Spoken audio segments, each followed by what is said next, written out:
Ir vėl labas vakaras ištikimieji Vilniaus kalėdų senelio gerbėjai. Meškis jau pasiilgo senelio pasakaitės. Ar pasiruošę pasakaitė jūs? Šaunuoliai, patogiai įsitaisykite ir paklausykite. Pasakaitę vėl dovanoja žurnalas Vakaro žvaigždelė.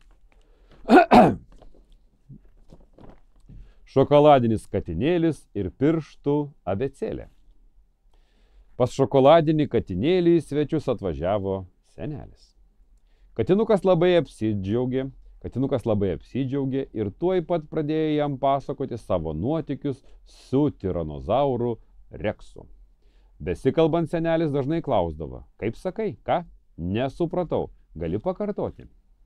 Žiūrėdamas seneliui į akis, katinėlis jau šiek tiek garsiau nei įprastai kartodavo žodžius. Mama mokė katinėlį kalbėti seneliui į dešinę ausį, nes kairioji neprigirdi. Taip pat mama pridūrė, jog senelis negirdės, jei jam ką nors sakysi tyliai pašnipždomis.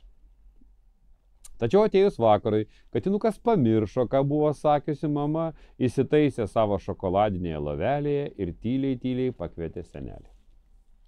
Seneli, ar dar nemėgi? Pasek man pasaką. Tačiau senelis nieko neatsakė. Jau miega. Labanaktis, senelė. Aš tave labai myliu. Nesuprantu, kaip jis gali negirdėti, juk taip aiškiai viską sakau. Rytą abu išėjo į kiemą. Senelis papasakojo, kad jau nuo senų senovės tiranozauras gyveno miško oloje ir nė vienam šokoladinės karalystės gyventojui nepasisekė nugalėti Rekso. Senelis kalbėjo, žiūrėdamas ant suolelio priešais į saulytę. Sėdėdamas ant suolelio priešais saulytę ir staiga nutilo, užsnūdo. Senelis kalbėjo, sėdėdamas ant suolelio priešais saulutę ir staiga nutilo, užsnūdo. Mat buvo dar ankstyvas ruduo ir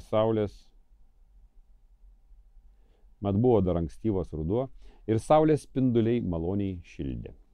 Katinėlis nežadino senelio, tik nusišypsojo ir su guminiais batais ėmė šlepsėti per balas, taškydamas vandenį į šalis. Šokinėdamas nuo balos prie balos, jis atsidūrė tolokai nuo namų ir ant smėlėto keliuko pamatė didelius pėdsakus. Labai įdomu, kas čia galėjo praeiti. Gal tiranozauras Reksas? Kaip tikras detektyvas jis apžiūrėjo įspaustas smėlyje pėdas. Apsidairė ir suprato, jog pėdsakai veda iš miško. Negali būti. Nejaugi Reksas išdrįso išeiti iš miško. Katinėlis nusekė pėdsakais, kurie netrukus dingo žolėje. Pėdsakai veda link vaikų žaidimo aikštelės. Kažkur netoliese galėjo būti pasislėpęs Reksas. Staiga katinėlis pastebėjo prie supinių atskubantį kiškį. Todėl puolė ir pirmas atsisėdo į supinės. Kiškis sustojo ir vaikščiojo netoliese, susikišęs rankas į kišenes. Čia mano teritorija, eik iš čia, besisupdamas piktai į kiškį pažvelgė katinas. Ilgaausis tylėjo, vis mindžiukavo aplink, laukdamas, kol katinas baigs suptis. Ko žiūri? Ar negirdėjai, ką sakiau? Čia mano teritorija, eik į savo kiemą. Girdi? Eik iš čia. Katinėlis pats nesuprato, kodėl staiga taip pasikeitė. Iš kur tas piktis? Kas man darosi? Kodėl aš toks piktas? O tuo metu kiškis paėmė nuo žemės akmenuką ir tyčia numetė po supinėmis. Gal katinas išsigąs ir užleis vietą? Tačiau katinas toliau supasi. Tada kiškis metė antrą, trečią akmenuką. Baik! Ar girdi, ką sakau, piktai atrėžė katinas, o akmenukui vienas po kito krito po supinėmis. Šokoladinė karalystė juosė aukšta siena su bokšteliais ir šokoladiniai šunys saugojo karalystės vartus. Jeigu jie pastebėdavo pavojų, imdavo pūsti ragą. Tada visi gyventojai susirinkdavo į pagrindinę aikštę. Taip atsitiko ir šį kartą. Pasigirdo rago garsas. Gyventojai suskubėjo į aikštę ir katinėlis, palikęs supinės, nubėgo drauge su visais. Kiškis tik apsidžiaugė, kad supinės atsilaisvino ir ramiausiai ėmė suptis. Tačiau rago garsas nenutilo, skelbdamas pavojų. Du šokoladiniai šunys lėtai atsargiai artinosi prie žaidimo aikštelės, tik staiga iš kukurūzų krūmo iššoko tiranozauras Reksas ir pasileido bėgti. Šunys ėmė jį vytis. Dun, dun, dun, dun, sudundėjo žemę ir tiranozaurai pėdsakai dingo miške. Skubėdamas Reksas pametė keistą dėžę. Šunys ją pakėlė, apžiūrėjo. Ilga antena, mygtukai. Įdomu, kas tai galėtų būti? Atskubėję į aikštę šunys pranešė gyventojams, kad šalia vaikų žaidimo aikštelės krūmuose buvo pasislėpęs tiranozauras Reksas. Dėl to ir buvo pučiamas ragas. Reksas ką tik pabėgo atgal į mišką. Skubėdamas jis pametė šį neregėtą daiktą. Katinėlio senelis taip pat jau buvo aikštelėje ir su kitais gyventojais apžiūrėjęs dėžę iškėlė mintį, juk tai galėjo būti aparatas, kuris geras mintis pakeičia blogomis. Senelis buvo inžinierius ir išradėjas, todėl padarė išvadą, jog Reksas, naudodamasi savo dėžę, valdė mūsų mintis. Skubėdamas jis nespėjo išjungti savo paslaptingo aparato, todėl šis vis dar siunčia piktas mintis. Senelis paspaudė raudoną mygtuką ir pykčio nebeliko. Visi šokoladinės karalystės gyventojai lengviau atsiduso. Vienas kitam nusišypsojo. Šokoladinis katinėlis prisiminė, kaip netikėtai jis supyko, neleido kiškiui suptis, piktai kalbėjo. Katinas skubiai grįžo į žaidimo aikštelę ir pamatė besisupantį ilgausį. Atsiprašau, kad tau sakiau piktus žodžius, tarė katinėlis. Kiškis nieko neatsakė. Nustojo suptis ir paėmęs pagaliuką smėlyje parašė.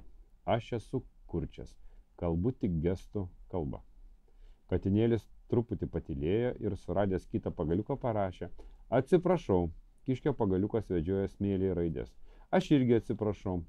Katinas pamastė ir vėl parašė. Tu labai geras, draugaukime. Kiškis nusišypsojo ir smėlyje atsirado žodis. Gerai. Kiškis išmokė katinėlį piršto abėcėlės bei gestų kalbos ir draugai be vargo vienas kitą suprato. Katinėlio senelis taip pat panoro išmokti pirštų abėcėlį ir gestų kalbą ir jam puikiai pavyko. Bet kągi daryti su tiranozauru Reksu?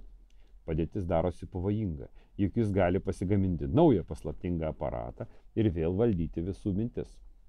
Laimė, kiškio tėtis taip pat buvo inžinierius, todėl draugė su seneliu sugalvojo planą. Jie bendravo gestų kalba, naudojo ir pirštų abėcėlę, nes kiškio tėtis buvo kurčias. Du inžinieriai popieriaus lape braižė schemas ir pagal jas ruošėsi kažką konstruoti. Bet ką? Tai buvo paslaptis.